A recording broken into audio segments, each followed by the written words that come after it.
The emergency room's fluorescent lights cast harsh shadows across Maya's torn face as she sat perfectly still on the examination table, her hands folded in her lap like she'd been taught in Sunday school. Blood had dried in rusty streaks down her cheek, following the jagged line that started just below her left eye and curved toward her mouth, a crimson signature that would change everything. The white paper beneath her crinkled with each shallow breath, the only sound she dared make in the suffocating silence that had settled over the small room like dust on forgotten furniture. Dr. Sarah Chen moved with the careful precision of someone who had seen too much, her latex gloves catching the sterile light as she prepared her instruments. Maya watched the doctor's face in the reflection of the metal cabinet, searching for judgment, for blame, for the familiar disappointment she'd grown accustomed to reading in adult expressions. Instead, she found something unexpected, a quiet fury burning behind Dr. Chen's professional composure, the kind of controlled anger that comes from years of cleaning up other people's cruelty. "Maya, honey?" Dr. Chen's voice was soft as morning rain. "Can you tell me exactly how this happened?" The question hung in the air like incense, heavy with unspoken implications. Maya's stepfather, Richard, shifted uncomfortably in the corner chair, his work boots scuffing against the linoleum floor. The sound reminded Maya of fingernails on a chalkboard, grating and wrong in a place that demanded whispers. "It was just boys being boys," Richard's voice cut through the room like a rusty blade. "You know how siblings fight. Marcus didn't mean for it to get this bad." His words carried the weight of rehearsed explanations, each syllable polished smooth by repetition. Maya had heard this script before, had memorized its cadences during countless car rides to school after incidents that left her with bruises hidden beneath long sleeves and turtlenecks. Dr. Chen's hands paused in their methodical preparation. Maya caught the almost imperceptible tightening around her eyes, the way her jaw set just a fraction harder. It was the same expression Maya's art teacher, Mrs. Rodriguez, got when she discovered Maya's sketches hidden beneath her math homework, drawings of girls with shadows for faces and birds with broken wings. "Boys don't typically use kitchen knives when they fight," Dr. Chen said quietly, her words falling like stones into still water.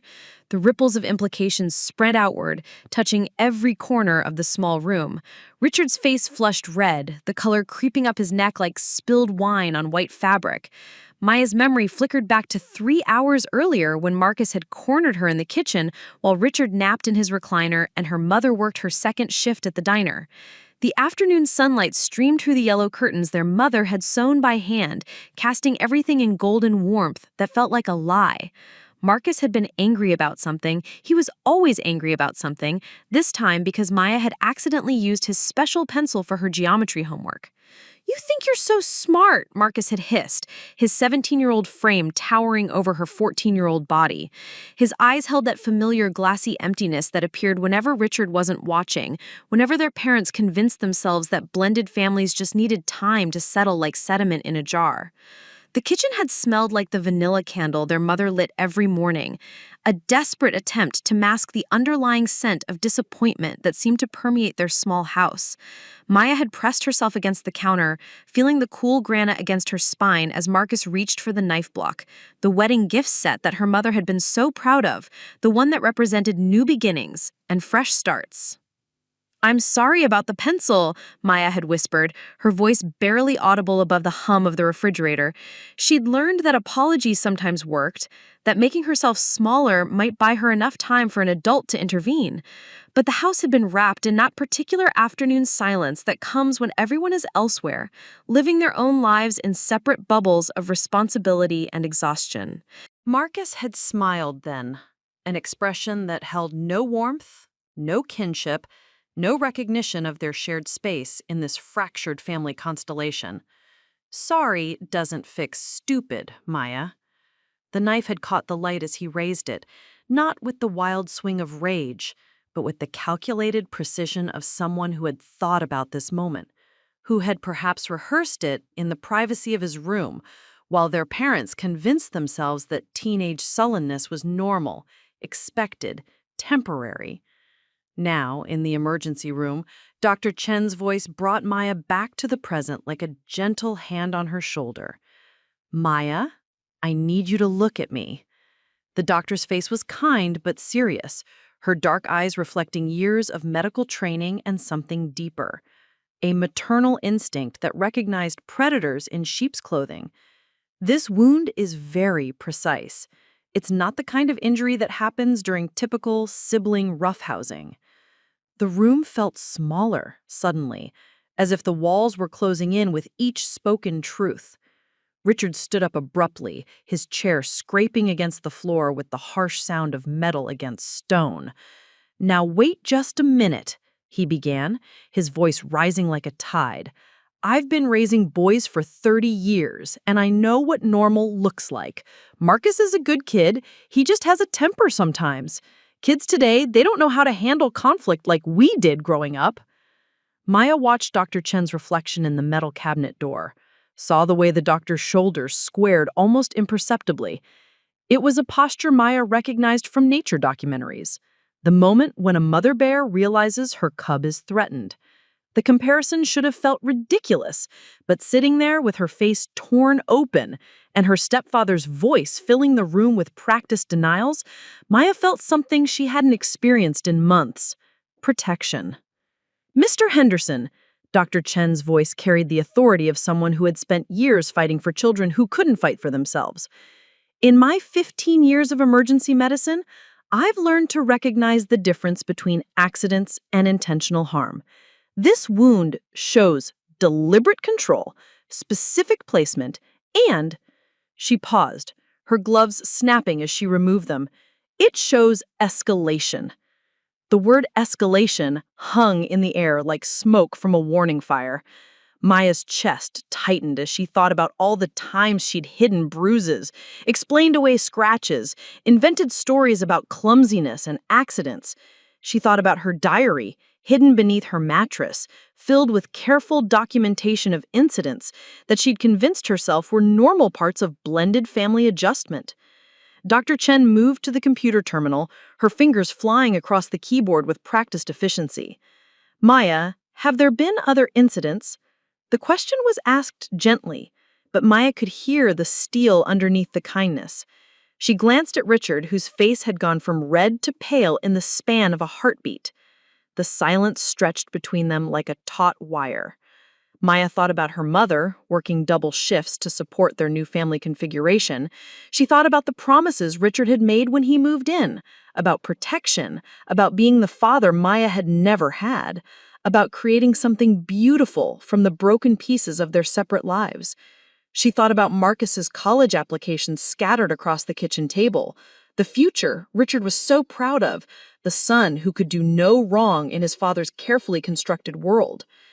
"Sometimes," Maya whispered, the word barely audible above the hum of medical equipment, "sometimes we have arguments." Dr. Chen's typing paused.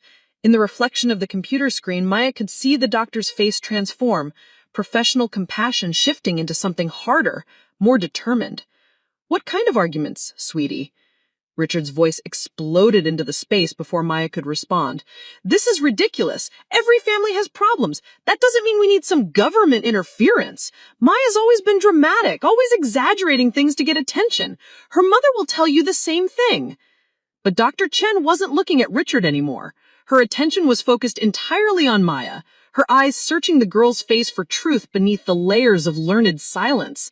Maya felt exposed under that gaze, as if all her carefully constructed normalcy was dissolving like sugar in rain.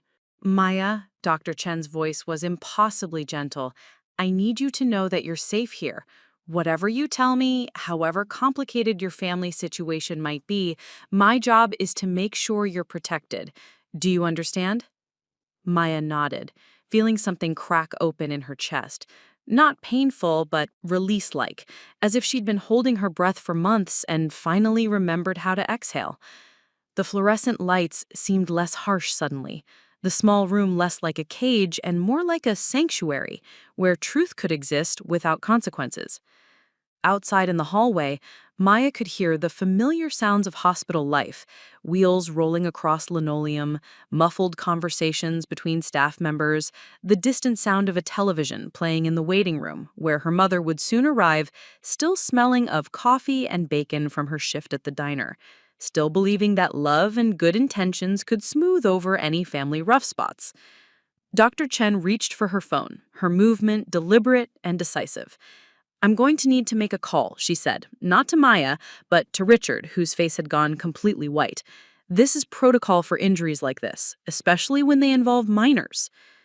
The transformation in Richard was immediate and startling.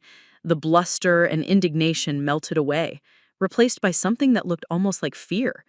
Maya watched him clench and unclench his fists, watched the way his eyes darted toward the door as if calculating distances and escape routes.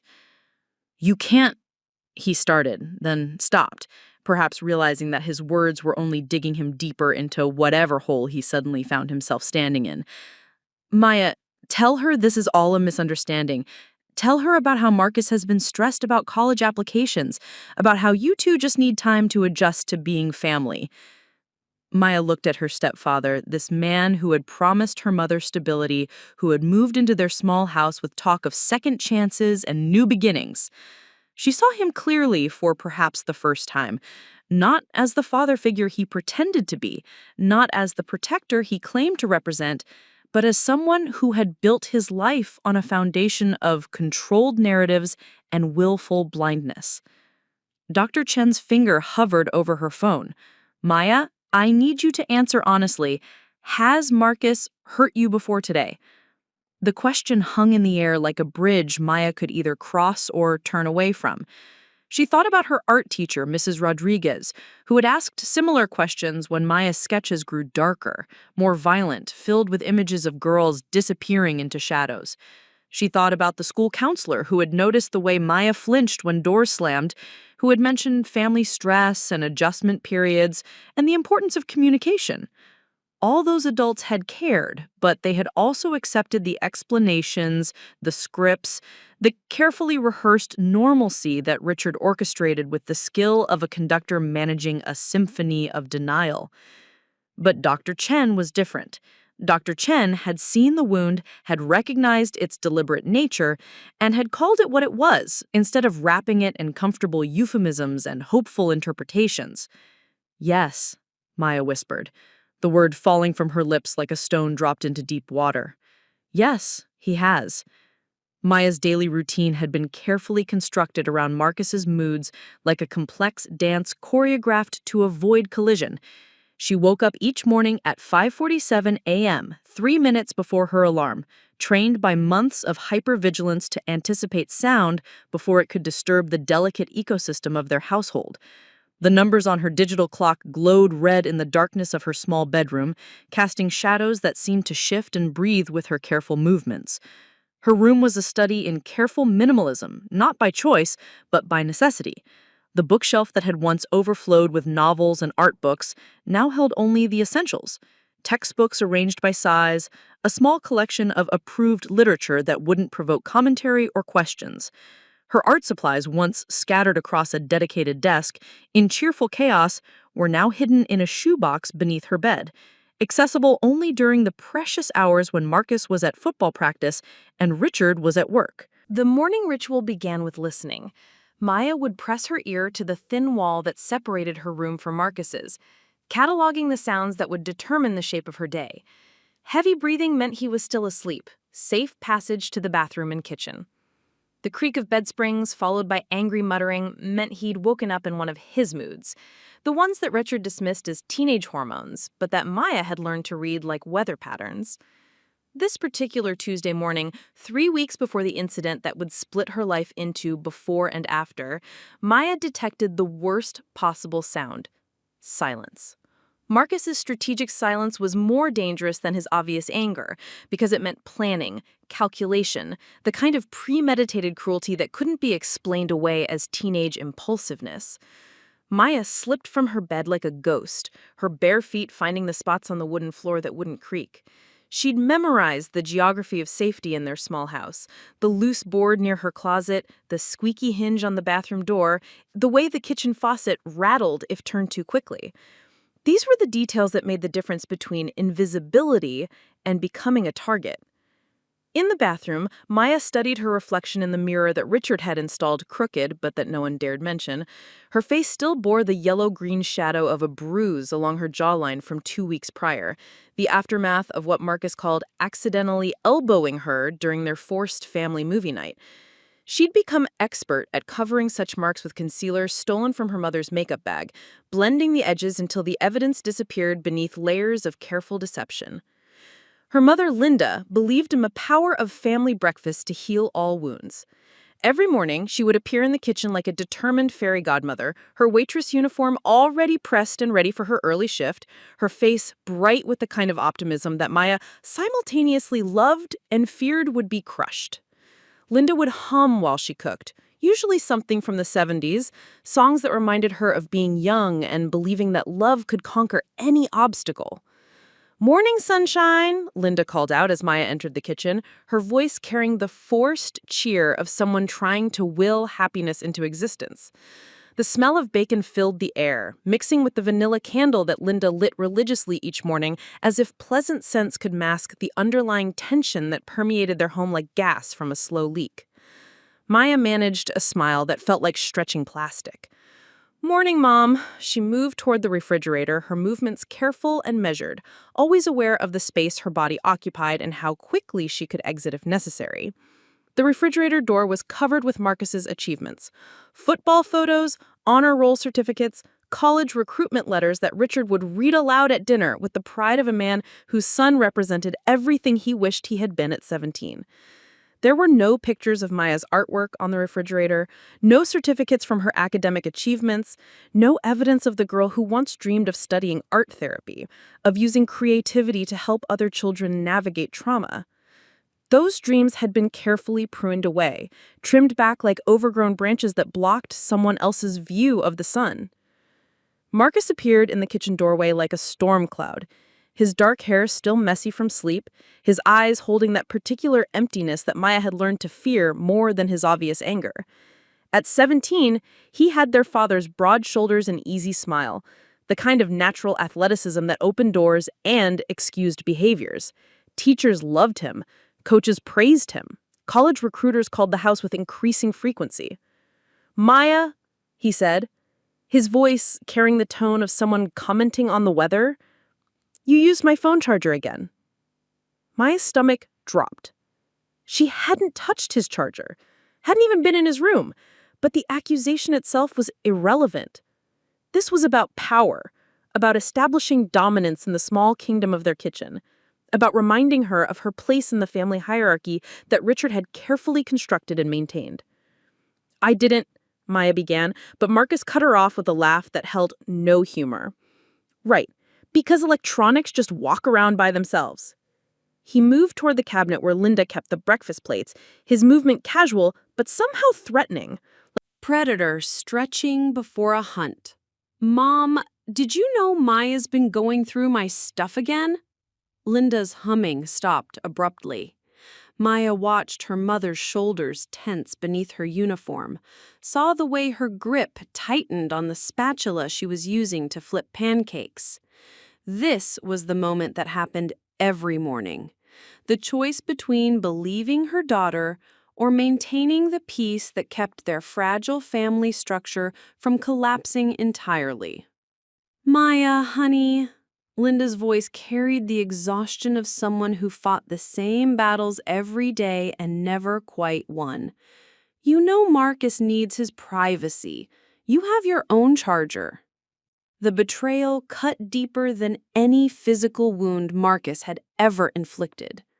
Maya felt something shrivel inside her chest, a part of her heart that had still believed her mother would choose her, would see through the manipulation to the truth hiding beneath the surface of their carefully orchestrated family drama.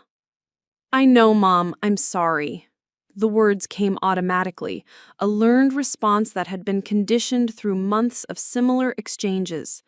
Maya had become fluent in the language of false apology, skilled at accepting blame for transgressions that existed only in Marcus's carefully constructed narratives. Richard's voice boomed from the living room, calling for Maya to help him find his work keys. She moved toward his voice like a summoned servant, leaving Linda and Marcus in the kitchen to continue the morning ritual of pretending their family was normal, functional, blessed. Richard stood in the center of the living room wearing his supervisor uniform from the manufacturing plant, his face red with the kind of frustration that came from misplacing something important. At 45, he carried himself with the authority of someone accustomed to being obeyed without question, someone who had never learned to distinguish between leadership and intimidation. "Maya, where did you put my keys?" The question contained an accusation, an assumption of guilt that Maya had learned not to challenge.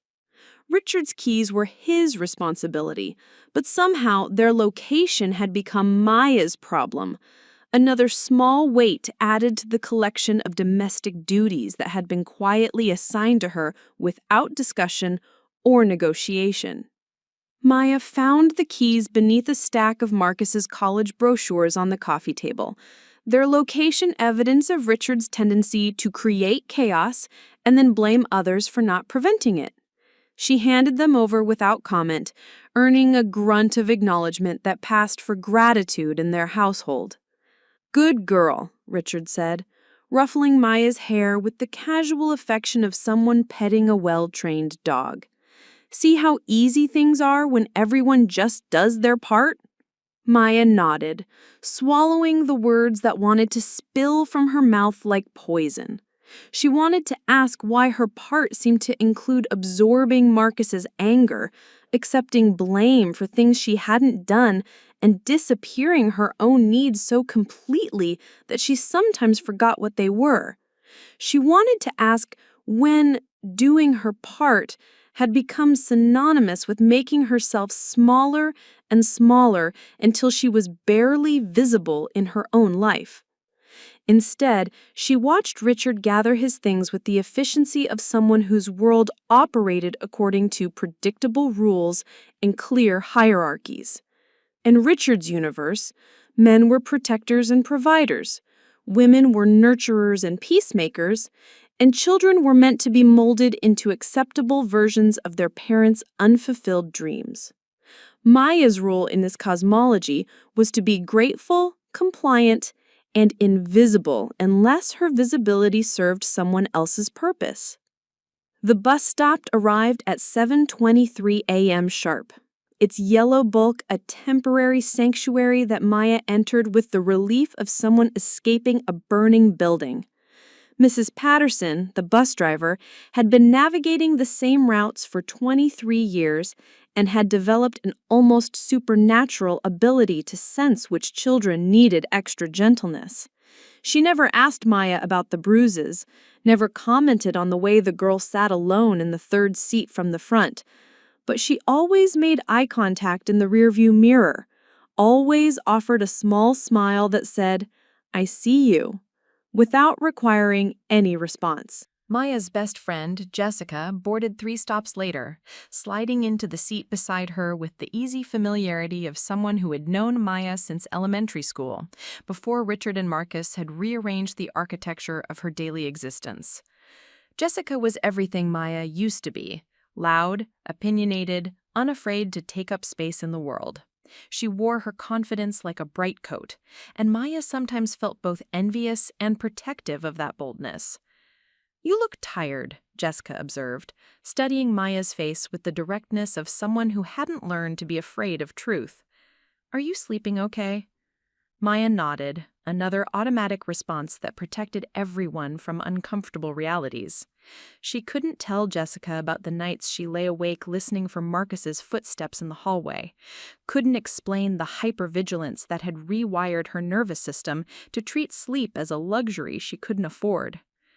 "Just stressed about the history test," Maya lied, her voice carrying the practiced casualness of someone skilled in misdirection. She'd learned that people accepted simple explanations, that academic stress was a socially acceptable reason for looking haunted, that most adults preferred believing in manageable problems rather than confronting evidence of systematic family dysfunction. Jessica launched into a story about her weekend adventures, her voice filling the space between them with the kind of normal teenage drama that Maya remembered from what felt like another lifetime. There had been a party at someone's house, complicated romantic negotiations between classmates, minor rebellions against parental authority that carried no real consequences. Maya listened with the attention of an anthropologist studying a foreign culture, trying to remember what it felt like to worry about things like social hierarchies and homework deadlines, instead of calculating safe routes through her own home. At school, Maya moved through her classes like a ghost trying to remember how to haunt properly. She'd always been a good student, not brilliant, but steady, reliable, the kind of girl teachers could depend on to turn in assignments on time and participate appropriately in class discussions. But lately, her academic performance had become another tightrope walk, balanced between excelling enough to avoid attention and not excelling so much that it created comparison problems with Marcus's more volatile academic record. Mrs. Rodriguez, her art teacher, had noticed the change. Maya could see it in the way the woman's eyes lingered on her during class, in the careful questions she asked about Maya's home life, in the extra time she offered for Maya to work on projects after school. Art had once been Maya's refuge, the one place where she could express the emotions she wasn't allowed to feel at home, where she could explore the darker corners of her experience without judgment or censorship. But even that sanctuary had been compromised. Marcus had accidentally destroyed several of her pieces over the months, claiming clumsiness while his eyes held the satisfaction of someone who had found his target's weakness and exploited it with surgical precision. Maya had learned to create only safe art now. Landscapes, still lifes, nothing that might be interpreted as cry for help or evidence of family dysfunction. During lunch, Maya sat in the library instead of the cafeteria, another small adjustment designed to minimize opportunities for conflict. The librarian, Mrs. Thompson, had created an unofficial refuge for students who needed quiet space, who carried shadows in their eyes that had nothing to do with academic stress. Maya wasn't the only teenager who spent lunch periods hiding among the stacks, and Mrs. Thompson seemed to understand that sometimes survival required different strategies than the ones outlined in guidance counselor pamphlets about healthy social development. Maya's phone buzzed with a text from her mother. "Working late tonight, leftovers in the fridge, love you." The message carried unspoken implications. Maya would be alone with Richard and Marcus for the evening, responsible for navigating their moods without backup, expected to maintain peace through whatever combination of silence and submission proved necessary. She spent the remainder of the lunch period sketching in the margins of her notebook. Not the bold, expressive artwork she had once created, but small, careful drawings that could be dismissed as doodles if discovered.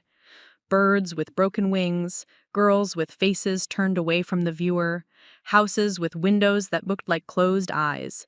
The imagery spilled from her unconscious mind like water from a leaking dam, evidence of thoughts and feelings she couldn't afford to acknowledge directly. The afternoon classes blurred together in a haze of careful attention and strategic invisibility.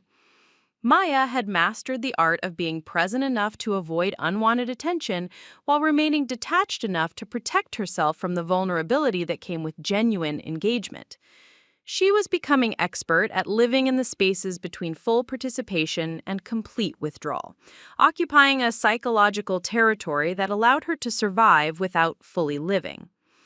When the school day ended, Maya lingered as long as possible, helping teachers clean classrooms, volunteering for library duties, finding any excuse to delay the inevitable return home. The building would slowly empty around her, and she would count the minutes until staying any longer would raise questions she couldn't answer without revealing truths she wasn't ready to share. The evening routine was another carefully choreographed performance. Maya would arrive home to find Richard in his recliner, beer in hand, remote control within easy reach, his face carrying the particular exhaustion of someone whose authority at work didn't translate into control over his domestic circumstances. Marcus would be sprawled across the couch, homework abandoned in favor of video games or social media, his presence filling the room with the kind of casual menace that made Maya feel like she was sharing space with a barely domesticated predator. "Maya," Richard would call without looking away from the television, "see what we've got for dinner." And Maya would move into the kitchen like a well-trained servant, heating leftovers, setting the table, performing the domestic labor that somehow had become her responsibility without anyone explicitly assigning it. She would listen to Richard's commentary on the day's news, to Marcus's complaints about teachers and coaches and anyone else who had failed to recognize his exceptional nature, to the familiar symphony of masculine grievances that formed the soundtrack of their evening family time. Dinner conversation followed predictable patterns: Richard's work stories, Marcus's athletic achievements, general complaints about the unfairness of various authority figures who failed to appreciate their obvious superiority. Maya's role was to listen, to nod appropriately, to ask the kinds of questions that demonstrated interest without challenging the speaker's self-perception. She had learned not to mention her own day, her own achievements, her own struggles.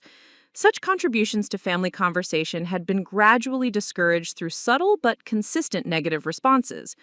Rolled eyes, changed subjects, implications that her experiences were less important than the male perspectives that dominated their household discussions. After dinner, Maya would clean the kitchen while Richard and Marcus settled into their evening entertainment routines. She would stand at the sink, washing dishes and staring out the window at neighbors' houses where other families lived out their evening rituals behind lit windows. Sometimes she would catch glimpses of other teenage girls in those windows.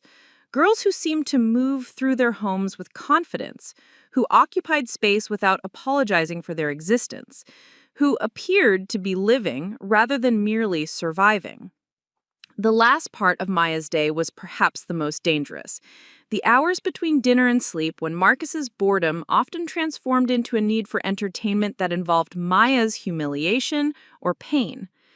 These were the hours when accidents happened, when playful roughhousing crossed lines that left Maya bruised and Richard convinced that boys would be boys, that sibling rivalry was a natural part of family dynamics. Maya had learned to make herself scarce during these hours, to disappear into homework or household chores, to become so busy and essential that disrupting her activities would inconvenience Richard enough to earn his protection. It was a delicate balance, useful enough to be valuable, invisible enough to avoid becoming a target, compliant enough to maintain the illusion of family harmony that Richard needed to believe in. As she lay in bed each night, Maya would catalog the day's small victories and defeats. A successfully avoided confrontation was a win. A meal prepared without criticism was a triumph. A conversation navigated without saying something that would be used against her later was a masterpiece of diplomatic restraint. But beneath the careful accounting of daily survival tactics, Maya could feel something else growing. A small, hard seed of anger that no amount of strategic submission could eliminate. It was anger at the unfairness of her situation, at the adults who chose comfortable blindness over difficult truths, at the way her own dreams and desires had been systematically erased to make room for other people's comfort. This anger frightened Maya more than Marcus's violence, more than Richard's willful ignorance, more than her mother's exhausted compliance.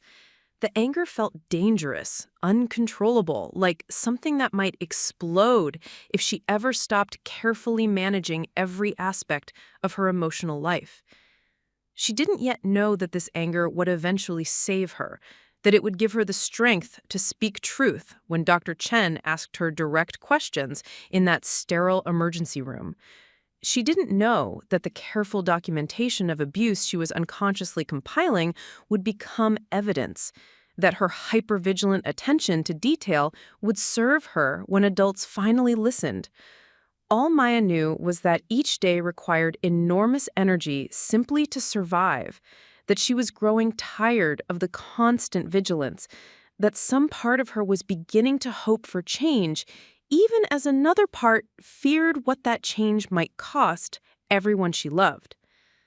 The first serious incident after Dr. Chen's emergency room call came on a Thursday evening when Autumn had begun painting the trees outside Maya's bedroom window in shades of dying fire. Maya was working at the kitchen table, her chemistry homework spread across the surface like evidence of a normal teenage life, when Marcus walked in carrying his phone and wearing the expression that she'd learned to read like a weather forecast, predicting storms. Maya, his voice carried that particular tone, casual but sharp, like broken glass wrapped in velvet. Mom got a call from school today about some kind of report. He set his phone down on the table next to her textbook, the movement deliberate and threatening despite its apparent carelessness. Want to guess what kind of report? Maya's stomach dropped into her shoes.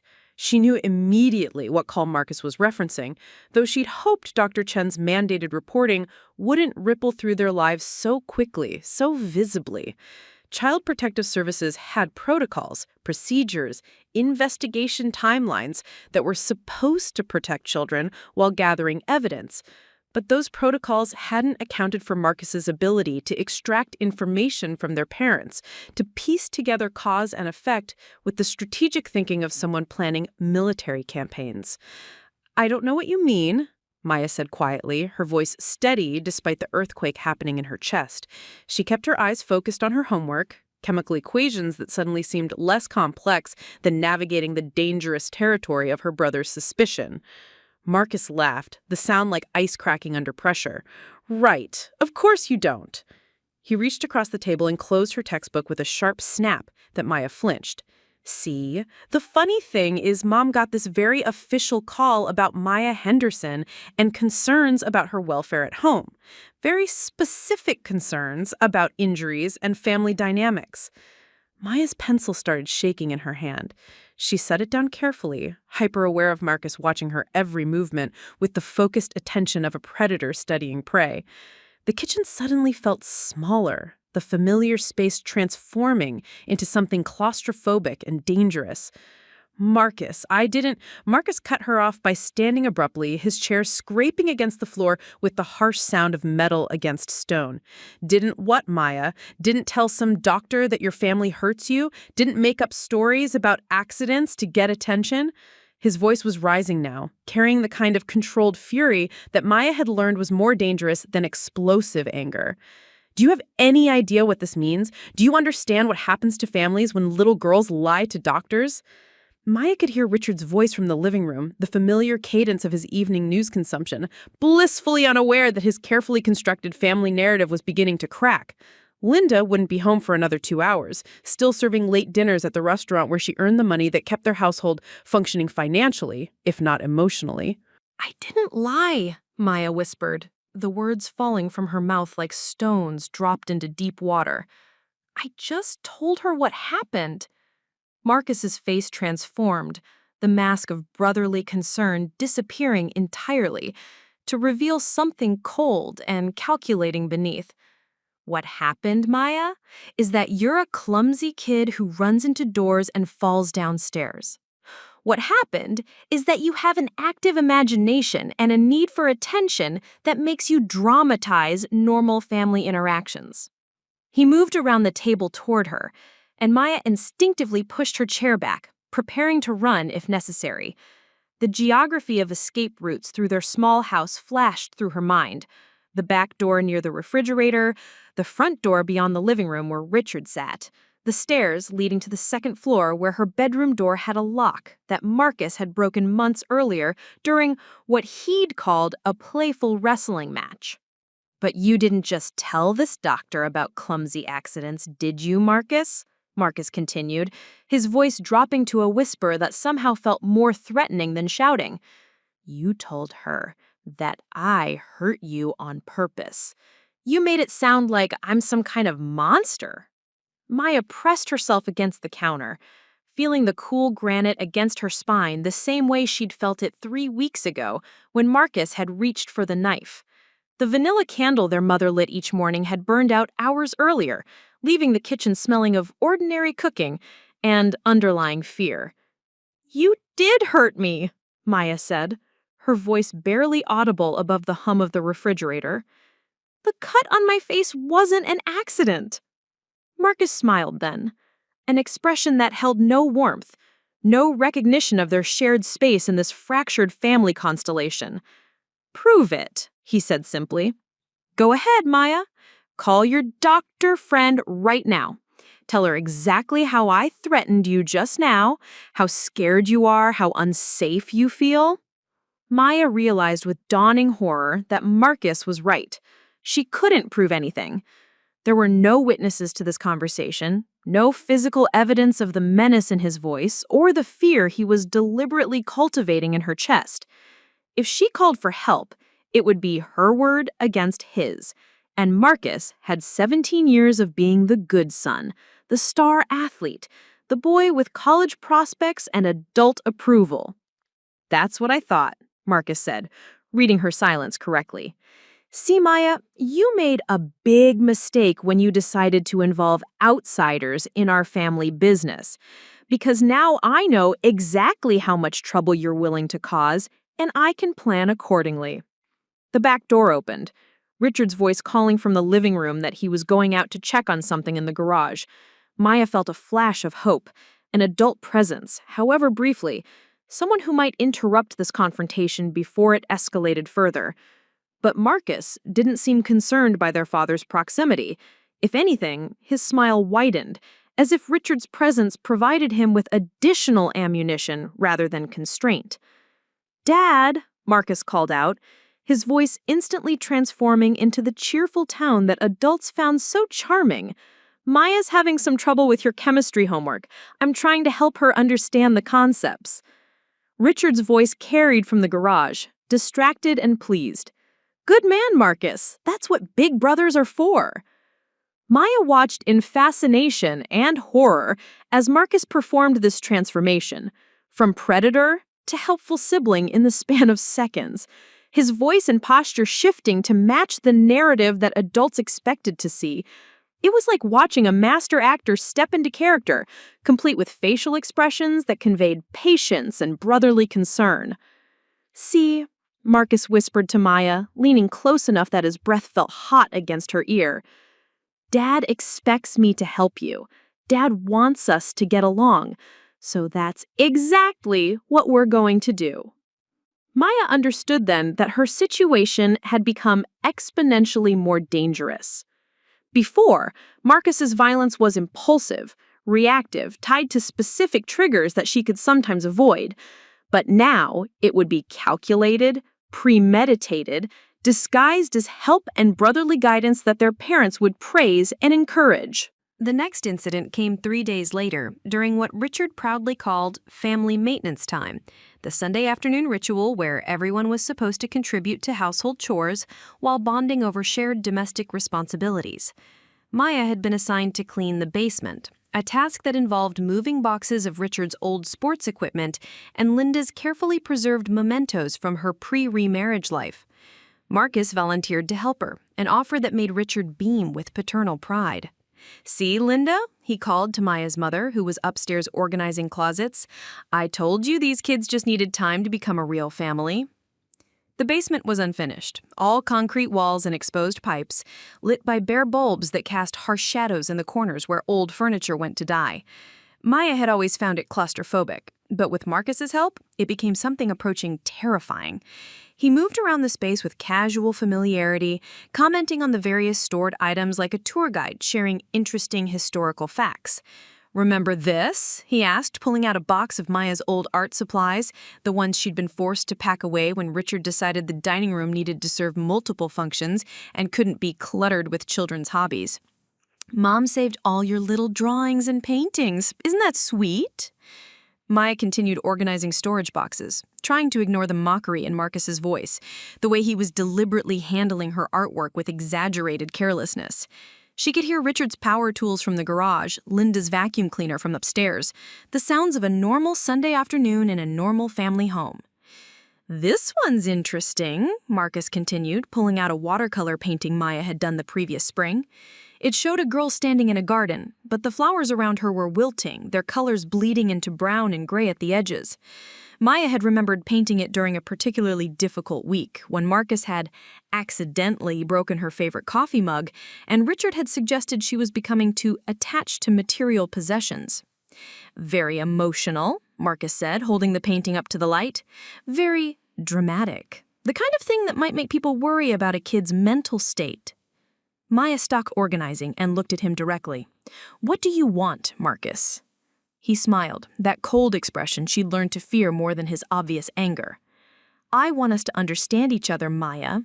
I want you to realize that your little conversation with the doctor has consequences that go way beyond whatever temporary satisfaction you got from playing victim." Maya felt something shift in her chest, a small hardening that she didn't recognize. "I wasn't playing anything. You cut my face with a knife." "According to you," Marcus said, carefully setting her painting aside. "But see, that's where things get complicated. Because if I really was the kind of person who would deliberately hurt my little sister, what do you think I might do to someone who tried to get me in trouble?" The basement suddenly felt smaller, the concrete walls seeming to close in like the walls of a trap. Maya realized that Marcus had orchestrated this entire scene, volunteering to help, isolating her in the basement, creating a situation where he could speak freely without fear of interruption or witness. "You're trying to scare me," Maya said, surprised by the steadiness of her own voice.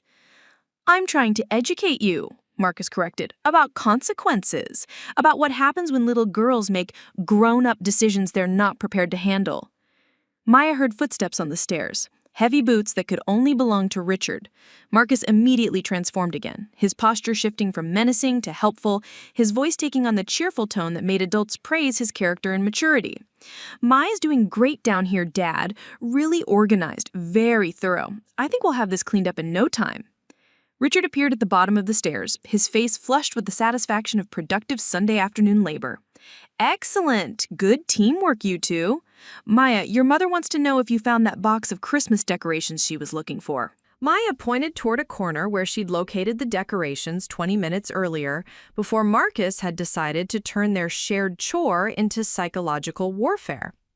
Richard nodded approvingly and headed back upstairs, calling over his shoulder about how proud he was to see his children working together so well. As soon as Richard's footsteps faded, Marcus returned to his true self with the efficiency of someone dropping a mask. "Christmas decorations," he mused, moving toward the box Maya had indicated. "That's interesting timing, considering we're still 2 months away from Christmas."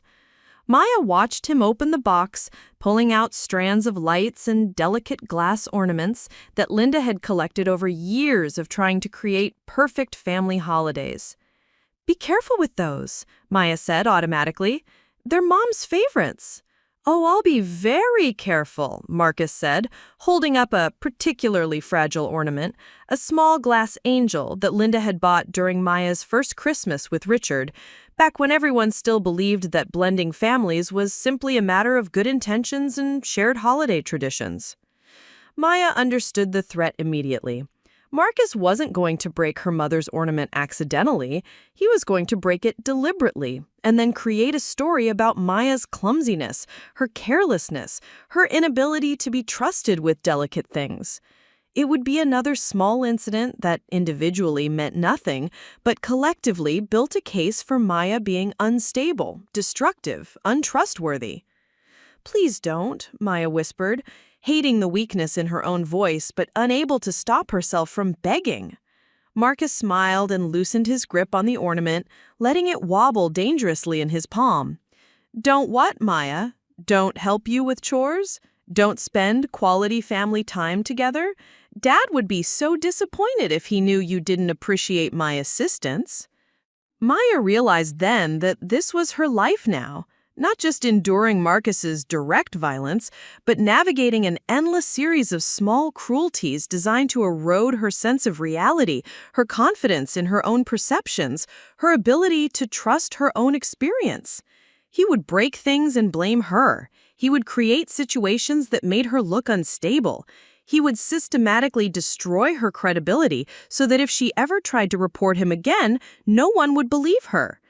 The glass angel slipped from Marcus's fingers and shattered against the concrete floor, the sound echoing through the basement like a small explosion. Maya stared at the scattered pieces, each fragment catching the harsh light from the bare bulb overhead. "Oops," Marcus said, his voice carrying mock concern. "Maya, you really need to be more careful when you're handling Mom's special things. Good thing I was here to see what happened, otherwise people might think you broke it on purpose." Upstairs, Linda's voice called down to ask if everything was all right. Marcus responded immediately, his tone perfectly calibrated to convey regret and protective concern. "Maya accidentally dropped one of the Christmas ornaments, Mom. Don't worry, I'll help her clean it up. These things happen." Maya knelt among the broken glass, carefully picking up pieces while Marcus watched with satisfaction. She understood that this was only the beginning, that he would escalate gradually, systematically, always staying just within the bounds of plausible deniability. He would make her life a series of small disasters that she couldn't prove were intentional, couldn't report without sounding paranoid, couldn't escape without abandoning her mother to face the consequences of a broken family. The next escalation came during dinner later that week. Linda had cooked Maya's favorite meal, chicken and dumplings with green beans from the garden she'd planted behind their small house, as a small celebration of Maya's improved grades in chemistry. Richard had been praising Maya's academic performance when Marcus decided to contribute to the conversation. "It's funny how much better Maya's doing in school since she started getting extra help," Marcus said, his voice carrying that tone of helpful observation that adults found so mature and thoughtful. Maya's fork paused halfway to her mouth. She hadn't gotten extra help from anyone. Her improved grades were the result of spending even more time in the library, using homework as an excuse to avoid being home alone with Marcus. "Extra help?" Linda asked, her face brightening with interest. "Maya, honey, you didn't tell me you were getting tutoring." Maya looked at Marcus, who smiled encouragingly, his eyes holding that familiar coldness that his voice never carried when adults were listening. She realized he was setting another trap, creating a story that would require her to either lie to her mother or reveal information that could be twisted into evidence of her instability. I've been staying after school to work in the library," Maya said carefully, trying to navigate between truth and whatever narrative Marcus was constructing. "That's wonderful, sweetheart," Richard said, reaching over to squeeze Maya's shoulder with the kind of paternal affection that felt genuine but conditional, dependent on her continued good behavior and academic success. "But if you need actual tutoring, we can look into getting you some professional help." Marcus nodded enthusiastically. "I think that's a great idea, Dad. Maya's been under a lot of stress lately, and sometimes academic pressure can make kids act out in other ways. You know, like making up stories or exaggerating problems at home to get attention from teachers and counselors." Maya felt the trap closing around her like quicksand. Marcus was systematically linking her academic struggles to psychological instability, creating a framework where any future reports of abuse could be dismissed as attention-seeking behavior from a troubled teenager who was struggling to cope with normal family dynamics. "I don't make up stories," Maya said quietly, her voice barely audible above the clatter of silverware against plates. "Of course you don't, honey," Linda said quickly, her tone carrying the exhaustion of someone trying to maintain peace while navigating undercurrents she didn't fully understand. "Marcus is just trying to look out for you. We all want to make sure you have the support you need." Maya nodded and returned to her dinner, but the chicken and dumplings tasted like sawdust in her mouth. She could feel Marcus watching her, cataloging her reactions, planning his next move in the careful campaign he was waging against her credibility and sanity. After dinner, while Maya was loading the dishwasher, Marcus cornered her again in the kitchen. This time, he didn't bother with threats or elaborate psychological games. Instead, he simply stood behind her, close enough that she could feel his presence like heat from a furnace, and whispered a single sentence that made her blood turn to ice water. "I know where Dr. Chen works, Maya. I know her schedule, her parking spot, her morning coffee routine. Wouldn't it be terrible if something happened to someone who is trying to interfere with our family?" Maya's hands went still in the soapy water. She understood then that Marcus's violence wasn't limited to her, that his willingness to hurt people extended to anyone who threatened his carefully constructed narrative of innocence. Dr. Chen, who had shown Maya kindness and believed her story, was now a target simply because she had tried to help. I wouldn't, Maya whispered, but even as she said it, she knew she was wrong. Marcus would absolutely hurt Dr. Chen if he thought it would serve his purposes, if he could do it in a way that looked like coincidence or accident, if he could eliminate the threat she represented to his freedom and reputation. "Try me," Marcus said simply, and walked away, leaving Maya alone with the dishes and the terrible knowledge that her decision to tell the truth had put an innocent person in danger. That night, Maya lay in bed staring at the ceiling, her mind racing through possibilities and escape plans that all seemed to lead nowhere. She could call Dr. Chen and warn her, but what would she say? How could she explain that her stepbrother was now threatening violence against healthcare professionals without sounding completely paranoid? How could she protect someone who had tried to protect her without making everything worse? She thought about running away, but she was 14 years old, with no money, no transportation, no safe place to go.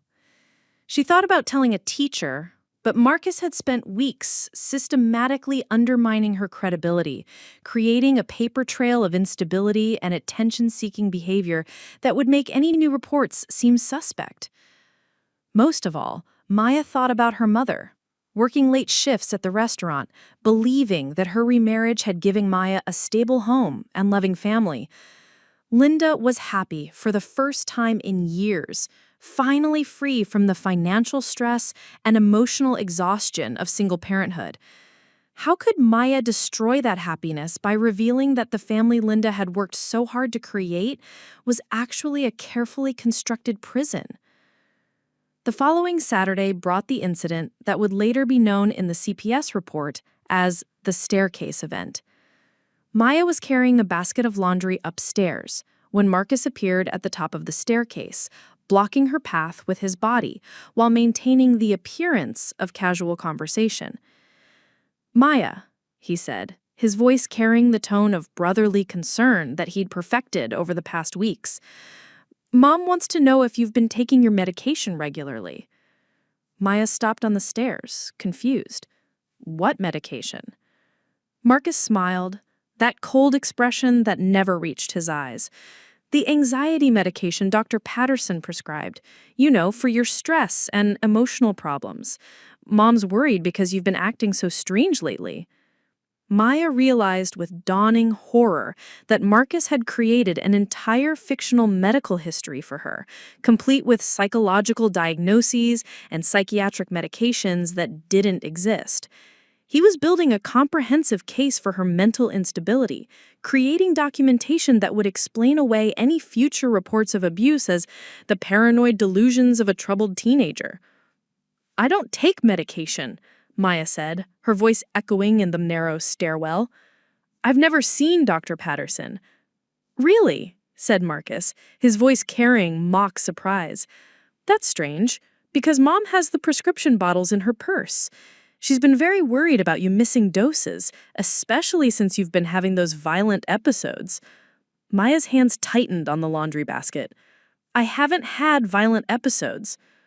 Marcus stepped closer, forcing Maya to retreat backward down the stairs to maintain her balance. "Are you sure about that, Maya? Because I have bruises that say otherwise. And Mom has been asking questions about why you've been so aggressive lately." Maya understood then that Marcus had been injuring himself and blaming her, creating physical evidence of violence that supported his narrative of her psychological deterioration. Every bruise on his body was evidence of her instability, every mark a piece of documentation that would be used against her if she ever tried to report him again. "That's not true," Maya said, but her voice lacked conviction. She was beginning to doubt her own perceptions, wondering if maybe she was losing her mind, if maybe the stress of living in fear had actually made her unstable in ways she couldn't recognize. Marcus took another step down, forcing Maya to retreat further. Dad thinks you need professional help, Maya. He's been researching residential treatment facilities for troubled teenagers, places where you can get the intensive therapy you obviously need. Maya's blood turned to ice. Residential treatment facilities? Places where troubled teenagers disappeared for months or years? Where her reports of abuse would be dismissed as part of her documented psychological problems? Where Marcus would be free to continue his campaign against anyone who threatened his carefully constructed life?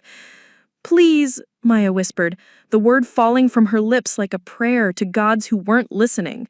Marcus smiled and reached out as if to pat her shoulder in brotherly comfort. Maya flinched backward automatically, and her heel caught on the edge of the step. The laundry basket flew from her hands as she tumbled backward down the stairs, her body hitting each step with sickeningly solid impact until she came to rest in a crumpled heap at the bottom. Looked like when she was sleeping. How easy it would be for someone to break into her house. Made me watch while he used scissors to cut up my art project for history class. Said accidents happen all the time to people who don't mind their own business. When Dad got home, Marcus showed him the destroyed project and said I'd had another episode and destroyed my own work. Dad is making me see the school counselor about my violent tendencies. Mrs. Rodriguez had read the entry with growing horror, her hands trembling as she turned pages filled with similar documentation. Maya's careful handwriting described a systematic campaign of psychological torture, physical violence, and manipulation that had been disguised as normal family dynamics. The journal contained dates, times, witnesses present, exact quotes, and detailed descriptions of injuries, the kind of meticulous record-keeping that spoke to a child who had learned that her survival depended on accuracy. Maya, Mrs. Rodriguez had said quietly, we need to talk. Maya had looked up from organizing her supplies to find her teacher holding the journal, her face pale with understanding. The moment stretched between them like a bridge Maya could either cross or burn down. Another opportunity to speak truth to an adult who might actually listen, or retreat back into the careful silence that had become her primary survival strategy. Please don't, Maya had whispered, recognizing the look of adult determination that meant her carefully constructed walls of privacy were about to be demolished. You don't understand what will happen if— Maya, Mrs. Rodriguez had interrupted gently, I understand more than you think, and I need you to know that what's happening to you is not okay, not normal, and not your fault.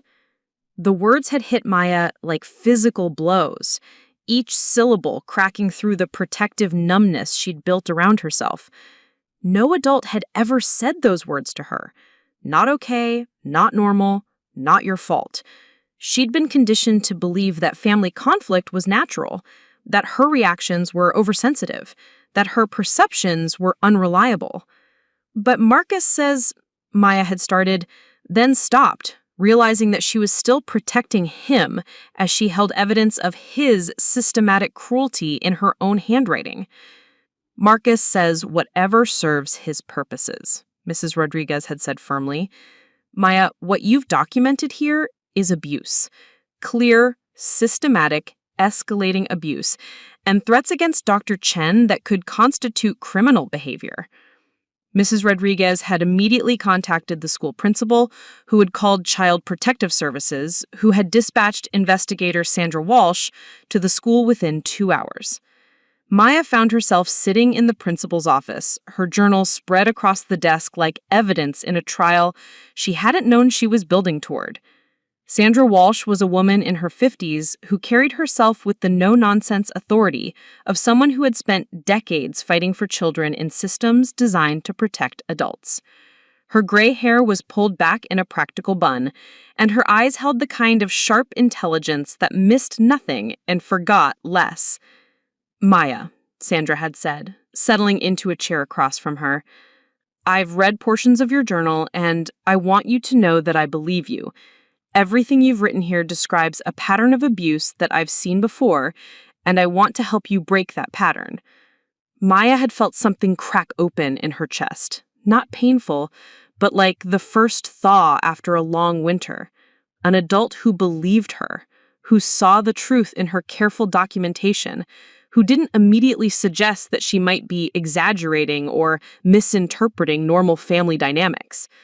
"But Marcus says," Maya had started, then stopped, realizing that she was still protecting him as she held evidence of his systematic cruelty in her own handwriting. "Marcus says whatever serves his purposes," Sandra had said. "Maya, what you've documented here is abuse. Clear, systematic, escalating abuse. And threats against Dr. Chen that could constitute criminal behavior." The investigation that followed moved with the efficiency of a well-oiled machine. Sandra Walsh interviewed Maya's teachers, who confirmed the gradual changes in her behavior and academic performance. She spoke with Dr. Chen, who provided detailed medical records of Maya's injuries and her professional assessment of their causes. She contacted the paramedics who had responded to the staircase incident, reviewing their notes about the nature of Maya's injuries and the family dynamics they had observed. Most importantly, Sandra Walsh conducted separate interviews with Richard and Linda, carefully watching their responses to specific questions about family dynamics, Marcus's behavior, and Maya's reported incidents of clumsiness and emotional instability. Richard's interview revealed exactly what Sandra had expected, a man so invested in his own narrative of successful family blending that he couldn't see evidence that contradicted that story. He spoke at length about Marcus's achievements, his college prospects, his helpful nature around the house. When asked about Maya's injuries, Richard described a clumsy child who was struggling to adjust to family life and possibly seeking attention through increasingly dramatic accidents. "Maya's always been a sensitive kid," Richard had said, his voice carrying the exhaustion of someone who believed he was dealing with unnecessary drama. "Her mother spoiled her before we got married, and she's had trouble accepting that families have rules and expectations. Marcus has been very patient with her, very protective, but teenage girls can be complicated." Linda's interview was more revealing in what it didn't contain than what it did. Maya's mother spoke about her daughter with obvious love, but also with the careful distance of someone who had learned not to look too closely at uncomfortable truths. She admitted that Maya had seemed withdrawn lately, that there had been more household accidents, that Maya's relationship with Marcus appeared strained. "I work a lot," Linda had said, her voice heavy with guilt. "Double shifts most weeks to help with college expenses for Marcus. I know I should be home more, should be paying closer attention to how the kids are getting along. I wanted so badly for this to work. Richard's been so good to us, and Marcus is such a bright boy with so much potential. I didn't want to create problems where there might not be any." Sandra Walsh had seen this pattern before. Overwhelmed parents who chose to believe in comfortable narratives rather than confronting evidence that their family structures were failing their children. Linda wasn't malicious, but her willful blindness had created the perfect environment for Marcus's abuse to flourish unchecked. The breakthrough came when Sandra Walsh spoke with Maya's classmates, particularly Jessica, who had been watching her best friend disappear into herself over the past year. Jessica provided a detailed account of Maya's gradual transformation from confident, artistic, outgoing girl to someone who flinched at sudden movements, who made excuses to avoid going home, and who seemed to be carrying weight that no 14-year-old should bear. "Maya used to show me her art all the time," Jessica had told Sandra, tears streaming down her face. "She was so talented, so creative. But sometime last year, she stopped bringing her work to school. She said her family didn't understand her artistic phase, that she needed to focus on more practical subjects. But I could see she was still drawing, just darker stuff, scarier stuff. And she started wearing long sleeves even when it was hot, started making excuses to not hang out after school." Jessica also revealed something that Maya hadn't even known, that Marcus had approached her several times over the past months, asking casual questions about Maya's conversations with teachers, her complaints about home life, her relationships with other adults. Jessica thought Marcus was just being a concerned older brother, but Sandra Walsh recognized it as systematic intelligence gathering, evidence that Marcus was monitoring Maya's potential support networks and planning accordingly. The most damning evidence came from an unexpected source, Marcus himself. When Sandra Walsh interviewed him, she used techniques developed over decades of talking with manipulative adolescents who had learned to charm adults while terrorizing their victims. She asked specific questions about incidents Maya had documented, watching Marcus's responses for inconsistencies and telling details. Marcus performed exactly as expected. Charming, concerned, slightly exasperated by his sister's emotional problems and tendency to drama.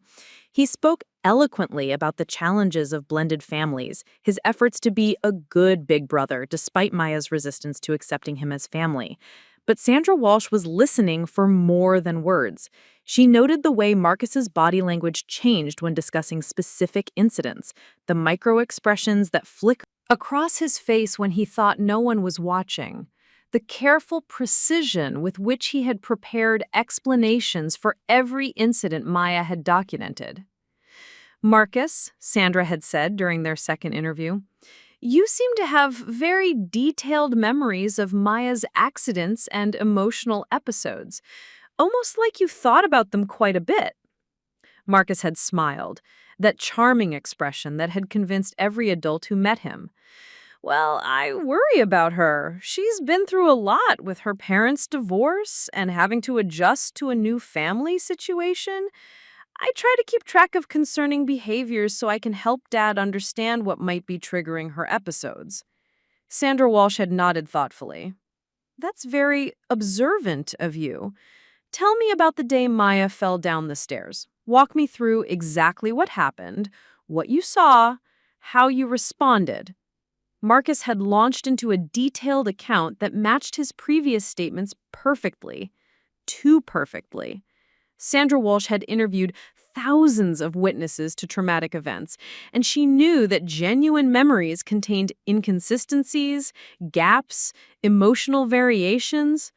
Marcus's account was polished, rehearsed, suspiciously complete.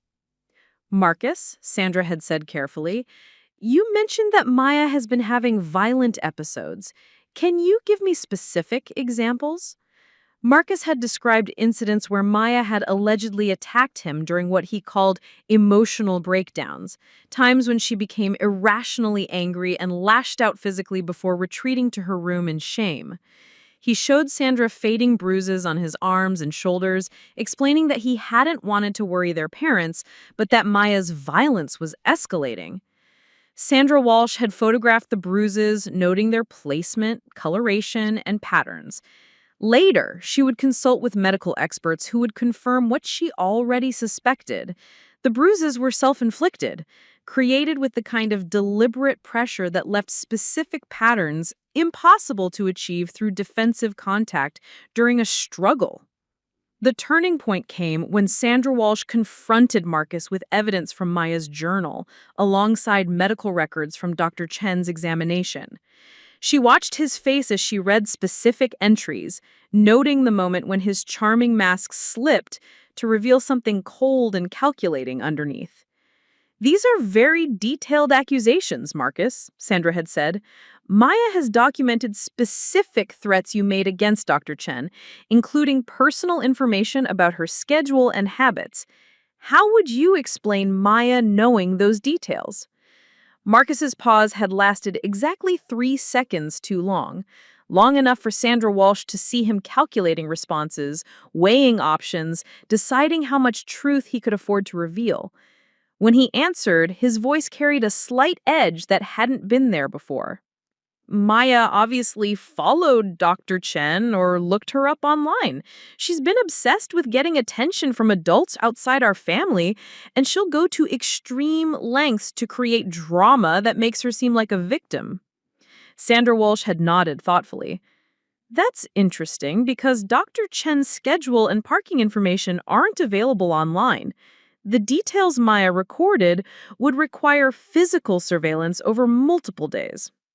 The mask had cracked then, just slightly, but enough for Sandra Walsh to see the predator hiding behind the charming teenage facade. Marcus's eyes had gone flat, emotionless, calculating, the look of someone deciding whether continued deception was worth the effort or if it was time to try different tactics. Maya's very creative, Marcus had said finally. She probably made up those details to make her stories more convincing. Sandra Walsh had closed her file and looked directly at Marcus, her voice carrying 25 years of authority in child protection. Marcus, I've been investigating child abuse cases since before you were born. I know the difference between creative storytelling and documentary evidence. I know what systematic manipulation looks like, and I know what teenagers sound like when they're lying to protect themselves versus when they're telling the truth to save themselves. The silence that followed had stretched between them like a taut wire. Sandra Walsh had seen this moment before.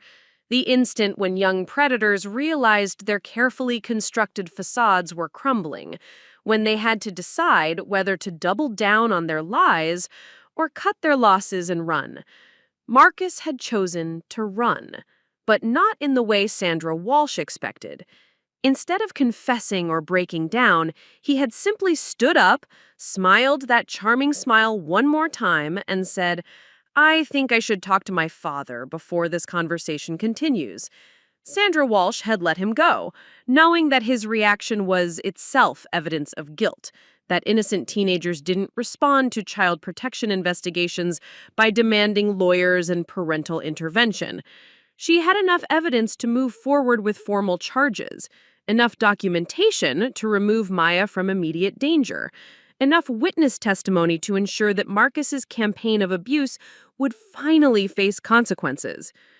3 hours later, Sandra Walsh received a call from Richard Henderson's attorney, expensive representation that Richard couldn't afford, but that appeared within hours of Marcus leaving the interview.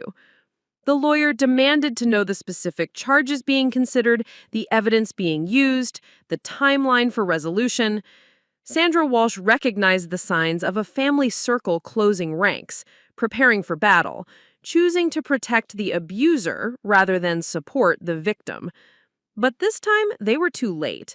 Maya's journal contained too much detail, Dr. Chen's medical evidence was too clear, and Sandra Walsh had built too strong a case for the usual family denials and legal maneuvering to succeed. The formal charges were filed on a Thursday afternoon: aggravated assault against a minor, criminal threatening, psychological abuse, and intimidation of a medical professional.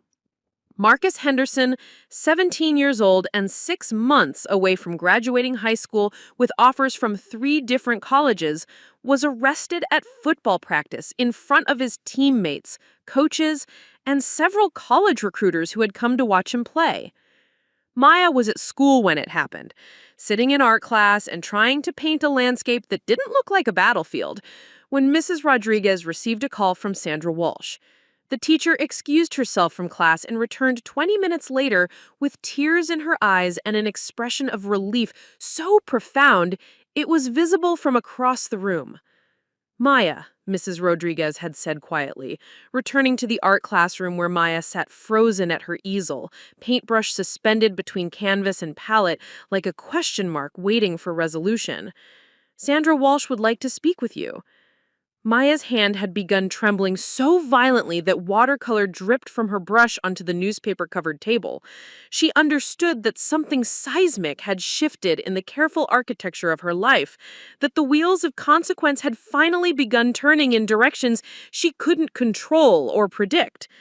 Sandra Walsh appeared in the classroom doorway like a guardian angel wearing sensible shoes and carrying a briefcase full of documentation that would reshape Maya's existence.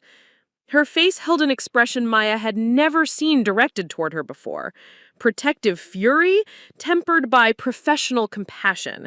The look of an adult who was prepared to fight battles that a 14-year-old shouldn't have to face alone.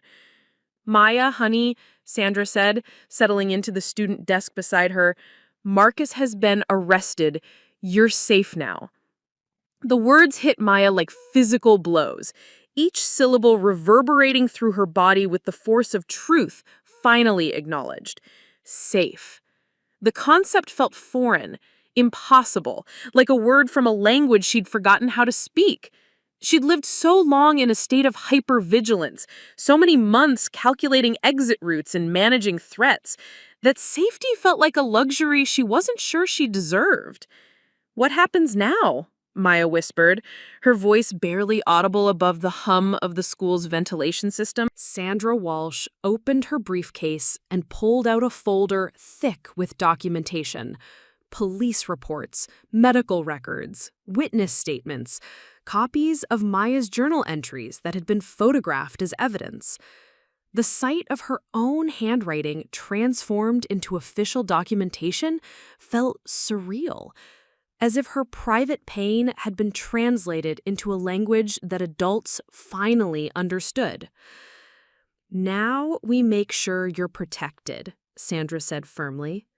"There will be a court hearing within 72 hours to determine Marcus's bail conditions. Given the nature of the charges and the evidence we've compiled, I'm confident that any bail will include a no-contact order that prohibits him from being within 500 feet of you, your school, or any place you regularly spend time." Maya felt something shift in her chest, a loosening of tension she hadn't realized she'd been carrying. For the first time in months, she could imagine walking through her own house without calculating Marcus's location, eating dinner without monitoring his mood, sleeping without listening for footsteps in the hallway. "What about my parents?" Maya asked, the question carrying all her fears about family loyalty, financial stability, and the possibility that she had just destroyed the only home she'd ever known. Sandra Walsh's expression softened. "Maya, your mother is on her way to school. She received a call from my office about an hour ago, and she's processing a lot of information right now. This is going to be difficult for her, but I want you to know that the evidence in your case is so clear, so well documented, that there's no question about what's been happening to you." Maya nodded, but her stomach churned with anxiety about facing her mother's reaction. Linda had worked so hard to build a stable family, had sacrificed so much to create the kind of home Maya deserved. How could Maya look her in the eye knowing that she'd been the one to tear down everything her mother had tried to build? 20 minutes later, Linda burst through the classroom door like a tornado of maternal panic and barely contained emotion. Her waitress uniform was wrinkled from the rushed drive from the restaurant, her hair escaping from its practical bun, her face streaked with tears that spoke to hours of crying interspersed with phone calls from lawyers and social workers. "Maya," Linda breathed, crossing the room in 3 quick steps and pulling her daughter into an embrace that felt like coming home after a long journey through dangerous territory. "Maya, baby, I'm so sorry I didn't see what was happening to you." Maya collapsed into Linda's arms, feeling safe for the first time in months. Linda smelled like coffee and bacon from the restaurant, like vanilla candles and determination, like the security Maya had forgotten existed in the world. They held each other while Sandra Welsh and Mrs. Rodriguez stepped outside to give them privacy, leaving mother and daughter to navigate the complex emotional landscape of trauma acknowledged and protection finally provided. "Mom," Maya whispered against Linda's shoulder, "I was so scared to tell you. I didn't want to ruin everything you'd worked for." Linda pulled back to look at Maya's face, her hands trembling as she traced the faded scar from Marcus's knife. "Maya Elizabeth Henderson, you listen to me very carefully.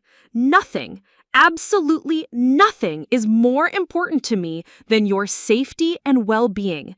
Not Richard, not this house, not financial security, not anything. Do you understand me?" Maya nodded, tears streaming down her face as she finally allowed herself to believe that her mother's love was unconditional, that she wouldn't be abandoned for speaking truth about uncomfortable realities. I should have seen it. I should have paid closer attention, should have trusted my instincts when things felt wrong. I was so focused on making everything work, on being grateful for Richard's help, that I stopped watching out for you the way I should have.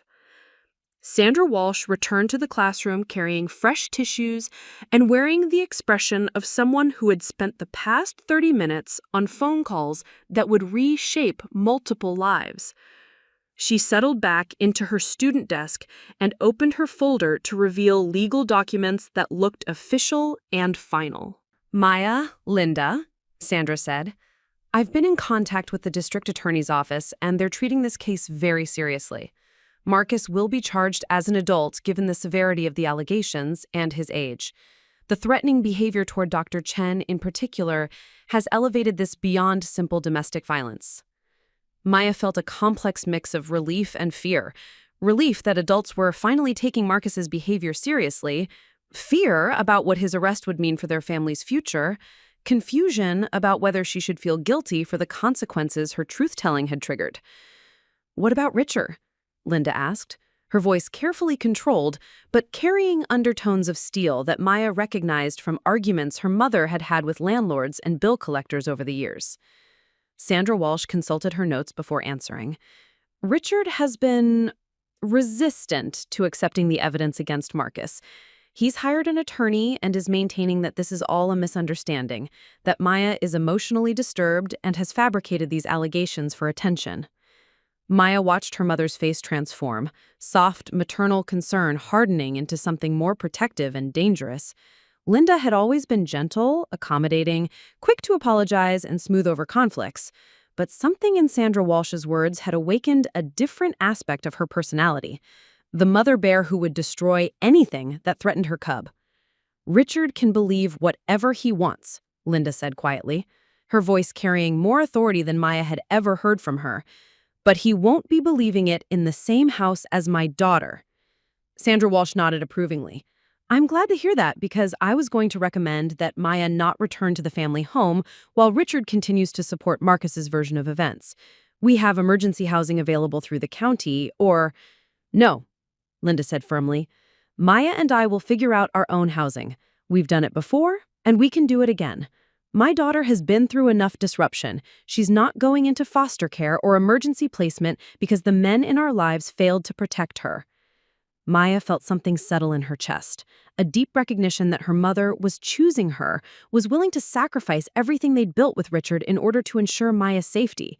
It was the first time in months that Maya felt like someone's first priority, like her well-being mattered more than maintaining uncomfortable peace. The next few hours passed in a blur of phone calls, paperwork, and logistical arrangements that transformed Maya's life with bewildering speed. Linda called in favors from coworkers and friends, arranging temporary housing with Maya's former babysitter, Mrs. Chen, no relation to Dr. Chen, who had a small apartment above her garage and had always adored Maya. Richard arrived at the school 45 minutes after Linda, his face red with fury and confusion, his expensive attorney trailing behind him like an expensive shadow. Maya watched through the classroom window as he argued with Sandra Walsh in the hallway, his voice rising to levels that brought the principal and school security into the conversation. "He's not handling this well," Sandra Walsh observed when she returned to the classroom, her professional composure intact, but her eyes showing the strain of dealing with a man whose worldview was crumbling in real time.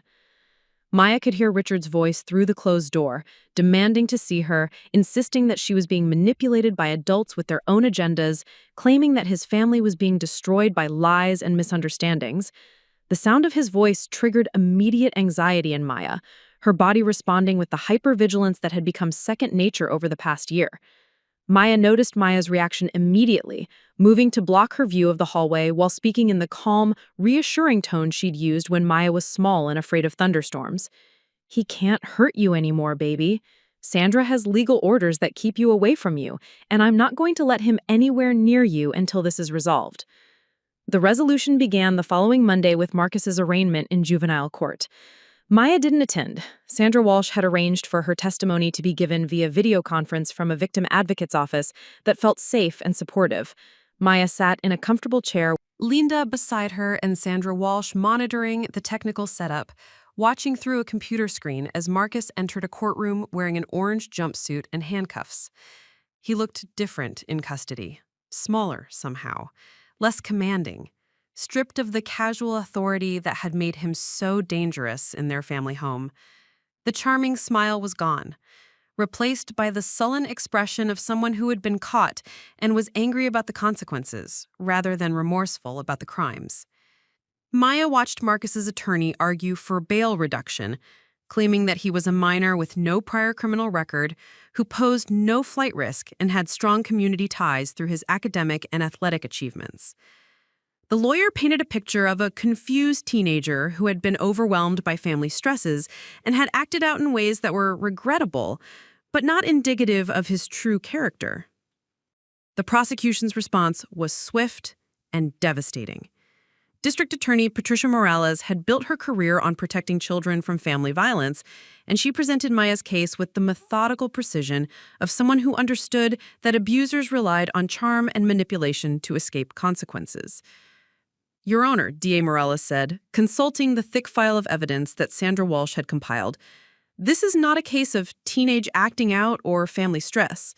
The defendant engaged in a systematic campaign of psychological torture, physical assault, and criminal threatening that escalated over a period of months. The victim documented this abuse in meticulous detail, providing dates, times, witness information, and photographic evidence of injuries. Maya watched the judge's face as DA Morales presented excerpts from her journal, medical records from Dr. Chen's examination, and testimony from teachers who had observed Maya's deteriorating condition over the school year. Judge Morrison was a woman in her 60s who had seen every variety of family dysfunction during her 20 years on the bench, and her expression grew increasingly stern as the evidence mounted. Furthermore, Your Honor, DA Morales continued, the defendant made specific threats against a medical professional who had reported suspected child abuse, including detailed surveillance information that suggest premeditation and escalation beyond domestic violence into potential stalking and harassment. Marcus's attorney attempted damage control, arguing that Maya's journal entries were unreliable, that teenage girls were prone to dramatic exaggeration, and that family conflicts were being criminalized by an overzealous child protection system. But Judge Morrison had heard these arguments before, and her response was swift and uncompromising. Mr. Hendricks, Judge Morrison said, addressing Marcus's attorney, I've reviewed the evidence in this case, including medical records that clearly document a pattern of escalating violence. The victim's journal entries are corroborated by multiple independent sources, including healthcare professionals, teachers, and emergency responders.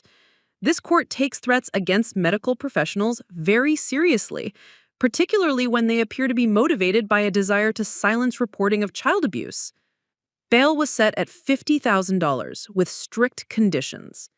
No contact with Maya or her mother, no contact with Dr. Chen or her medical practice, mandatory GPS monitoring, and prohibition from school property or any location Maya was known to frequent. Richard's face went white when the judge read the conditions. Bail at that level was beyond their family's financial resources, and the restrictions would make Marcus's senior year of high school virtually impossible to complete. Maya felt a complex mixture of relief and sadness watching Marcus led back to custody. Relief that the legal system was finally protecting her. Sadness for the family that had been shattered by his choices and her decision to speak truth about them. She wondered if there had been a different path, some way to get Marcus help before his behavior escalated to criminal levels, some intervention that could have saved everyone from this devastating outcome. Sandra Walsh seemed to read her thoughts. Maya, I want you to understand something very important. You didn't cause this situation. You survived it. Marcus made choices over a period of months that escalated into serious criminal behavior. Your only choice was whether to continue suffering in silence or to speak truth that could protect yourself and others. The weeks that followed brought a strange new normalcy to Maya's life. Living with Mrs. Chen felt like stepping back in time to when the world was safer. before Richard and Marcus had entered their lives with promises of stability that had transformed into threats and violence. Mrs. Chen's apartment was small but peaceful, filled with the smell of jasmine tea and the sound of classical music playing softly in the background. Maya's daily routine slowly shifted from hyper-vigilant survival to something approaching normal teenage life. She could sleep without listening for footsteps in the hallway, eat meals without monitoring other people's moods, walk through rooms without calculating exit routes. The constant tension in her shoulders began to ease, and she noticed that colors seemed brighter, food tasted better, and laughter came more easily. School became a refuge rather than another battlefield to navigate. Maya's teachers, now aware of what she had endured, offered extra support without making her feel like a victim or a charity case. Mrs. Rodriguez encouraged Maya to return to serious artwork, providing access to supplies and studio time that allowed Maya to process her experiences through creative expression. The paintings Maya created during this period were unlike anything she had produced before. Bold, angry, beautiful works that transformed pain into power, that turned survival into art. One piece, titled Breaking Silence, showed a girl opening her mouth to release a flock of birds that filled the sky with color and movement. Another, After the Storm, depicted a landscape devastated by tornadoes, but beginning to bloom with new growth pushing through the wreckage. Maya's relationship with her mother deepened during this period as they navigated the complex process of healing from shared trauma. Linda had her own guilt to process, recognition that her desire for financial stability and traditional family structure had blinded her to her daughter's suffering. Mother and daughter attended family therapy sessions twice a week, learning to communicate about difficult emotions and building trust that had been damaged by months of secrets and silence. I keep thinking about all the signs I missed, the way Maya started wearing long sleeves, how quiet she became at dinner, the excuses she made to avoid being home. I told myself she was just adjusting to family changes, that teenagers go through difficult phases. Dr. Patricia Vasquez, their family therapist, nodded with understanding. Linda, abusers are skilled at manipulating family dynamics to hide their behavior. Marcus didn't just abuse Maya, he manipulated you and Richard into believing that Maya was the problem, that her reactions to his abuse were evidence of her instability rather than his cruelty. Maya found these therapy sessions both healing and exhausting. She was learning to trust her own perceptions again, to believe that her experiences were valid even when they contradicted other people's narratives. She was also learning that healing wasn't linear, that some days she felt strong and confident, while other days she was overwhelmed by anger, sadness, or fear about the future. The legal process continued in parallel with Maya's emotional healing. Marcus remained in juvenile detention while his attorney attempted to negotiate a plea bargain that would reduce the charges in exchange for accepting responsibility and agreeing to intensive therapy. But DA Morales was committed to sending a clear message about the consequences of domestic violence, particularly when it involved threats against healthcare professionals who reported abuse. Richard's response to the crisis revealed the depth of his denial and his priorities. Instead of supporting Maya or acknowledging the evidence against Marcus, he doubled down on defending his son, spending money the family couldn't afford on legal fees, while publicly claiming that Maya had fabricated her allegations for attention. His behavior confirmed Linda's decision to leave him. She could forgive many things, but not his willingness to sacrifice Maya's safety to protect Marcus's reputation. The divorce proceedings began 6 weeks after Marcus's arrest, with Linda filing for dissolution of marriage and requesting full custody of Maya. Richard contested the divorce initially, claiming that Linda was abandoning their family during a crisis, but his attorney eventually advised him that his continued support of Marcus made his position legally untenable. 3 months after that terrible Thursday afternoon, when Mrs. Rodriguez found Maya's journal, Marcus Henderson pleaded guilty to aggravated assault, criminal threatening, and intimidation of a healthcare professional. In exchange for his plea, he received a sentence of 2 years. Standing in that gymnasium, surrounded by art and community, Maya understood that her voice had become a tool for change, not just in her own life, but potentially in the lives of other children who were suffering in silence, waiting for someone to show them that speaking truth was possible, that being believed was attainable, that safety was achievable, even when it required difficult choices and painful changes. Maya's journal, which had begun as a desperate attempt to document reality in the face of gaslighting, had become evidence that helped convict her abuser and protect her from further harm. Her art, which had been stifled and criticized by those who wanted to control her narrative, had become a powerful tool for processing trauma and inspiring others. Most importantly, Maya had learned that her truth mattered, not just to herself, but to every adult who had failed to protect her, every system that had overlooked her suffering, every other child who needed to see that speaking up was possible and that being believed was attainable. As the art show wound down and people began to leave, Maya stood beside her phoenix painting one last time, remembering the scared girl who had hidden bruises under long sleeves and made herself small to avoid attention. That girl had been brave in ways she didn't recognize at the time. Brave enough to document abuse when documentation felt dangerous. Brave enough to trust Dr. Chen with truth when truth felt impossible.